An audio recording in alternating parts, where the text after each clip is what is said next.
Hey, it's raining out. Great day for economics. Come on.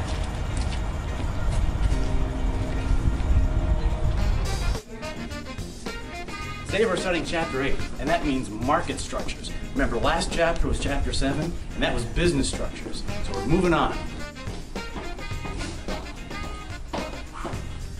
There are four types of market structures. Number 1, perfect competition. Number 2, monopoly. Number 3, oligopoly. And number 4, something called monopolistically competitive markets. That's a mouthful. You'll be expected to know the characteristics of these markets, as well as identify examples of these markets. So, let's get after it, shall we? Chapter 8, Market Structures. There are 4 types of markets. Number 1, perfect competition. Number 2, oligopoly. Number 3, monopoly. And number 4, monopolistic competition. We will go through each of the 4 types of markets and discuss their characteristics and any other issues that are specific to those markets. First, perfect competition. The characteristics of perfect competition are: number 1, the market has many buyers and sellers. There may be thousands or even millions of participants in this type of market. Number 2, all firms sell identical products, and they must be identical, not just similar, but identical.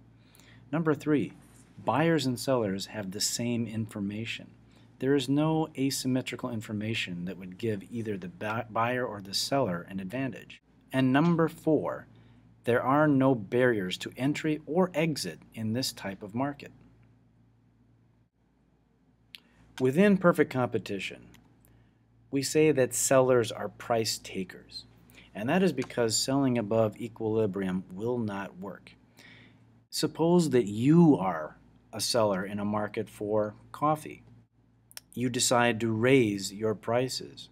But remember, this is perfect competition. Your coffee is exactly like your competition's coffee as well. So the rational consumer will just choose the competition.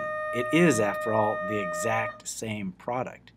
So selling above equilibrium will never work, and that means that producers will just take the price that the market can bear. Examples of products that are sold in perfectly competitive markets. Agricultural products are good examples because wheat or soybeans or coffee or anything else that's grown on a farm is essentially the same no matter where it's grown. Stocks and bonds are another good example. Stocks are exactly the same no matter who sells them to you. They still represent the same stake in the company in which you're buying. And then there's gasoline, which is essentially the same no matter whether you buy it from Super America or BP or anywhere else. It's still the same product. Perfect competition is only one of 4 types of markets that we'll study. Another type is monopoly. And in most respects, monopoly is exactly the opposite of perfect competition. So consider the characteristics of a monopoly. Number 1, the market has only one seller. Number 2, the product sold has no close substitutes. And number 3, there are significant barriers to enter or exit this market. In all of these respects, perfect competition is exactly the opposite. There are lots of sellers and lots of buyers. There are a multitude of substitutes because the product is exactly the same. And by definition, it's very easy to get into a perfectly competitive market if profits are being made. And it's also very easy to exit a perfectly competitive market if losses are being made. Because there is only one firm in a monopoly, that firm controls the entire supply of their product. We therefore call monopolies price makers. By controlling the supply, they are going to select the price that makes the greatest profits. The other issue that's important to remember about monopolies is that they're illegal. In 1890, the Sherman Antitrust Act outlawed monopolies in the United States, which begs the question, why do we study monopolies? Actually, most monopolies in the United States are government monopolies, and that means that the government has officially approved the monopolistic behavior. There are three types of government monopolies. Number one is something called a public franchise, and this is a right that is granted to a business by government to provide a particular good or service. One of the best examples of this is cable television. Whether or not you realize it, most cities only have one cable television provider. In Woodbury, in Roseville, it's Comcast. And that doesn't mean that there aren't competitors to Comcast. You have the Dish and you have DirecTV, but that's satellite television. It's not cable television. Number two, a patent is a form of intellectual property granted to an inventor by government for a stipulated time period.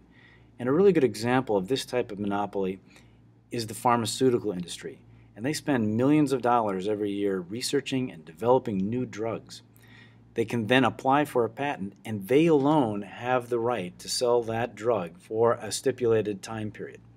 And it's only after that time period that the cheaper generic drugs can be sold. Number three, a copyright is a form of intellectual property granted to an author or an artist by government for a stipulated time period. The holder of the copyright then has the exclusive rights to sell or produce that work of art, whether it be a book, a movie, music, or whatever.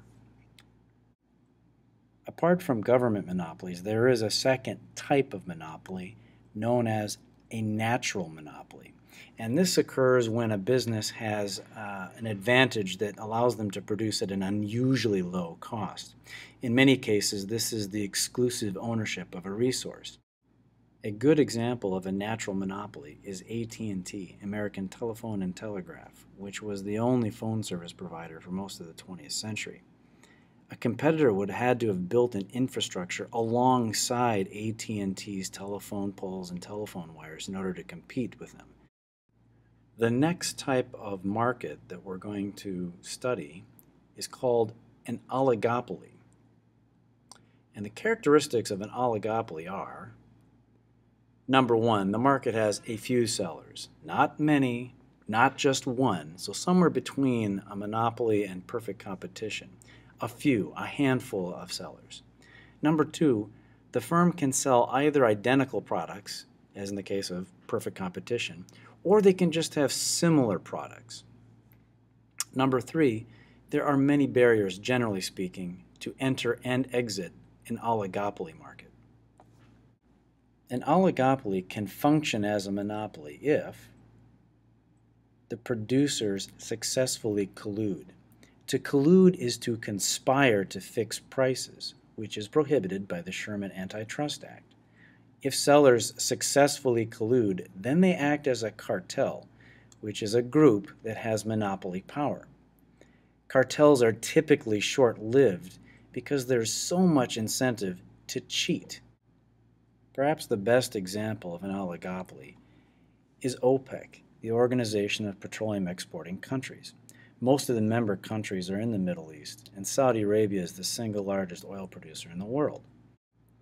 They're an even better example of a cartel because they do collude to control production, which controls price, but there's so much incentive to produce oil that generally somebody cheats on the deal and begins producing more than their quota.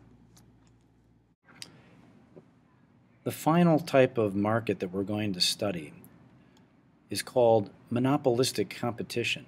And it's very similar to perfect competition with one distinction. The characteristics of monopolistically competitive markets are: number one, the market has many buyers and sellers, just like perfect competition.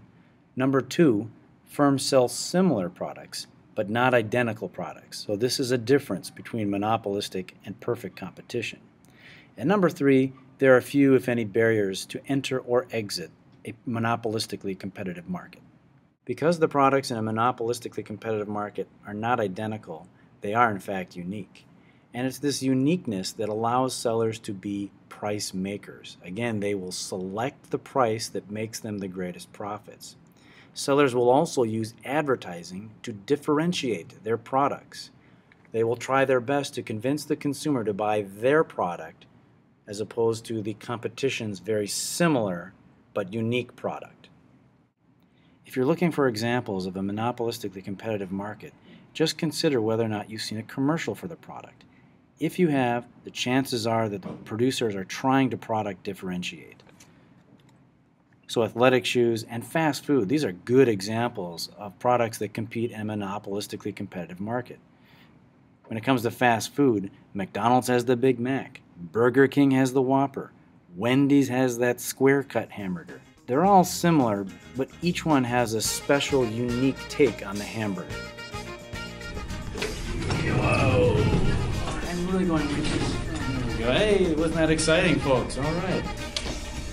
And that's it for Chapter 8. So now you know all about the markets, all about the types of markets, the characteristics of markets, the examples of the markets. There's one thing I would like you to think about, one question for tomorrow's class. Come tomorrow with an answer to this question. Is Major League Baseball a monopoly? Is it perfect competition? Is it oligopoly? Or is it monopolistic competition? Think about it. Well, it stopped raining. It's a great day. See ya.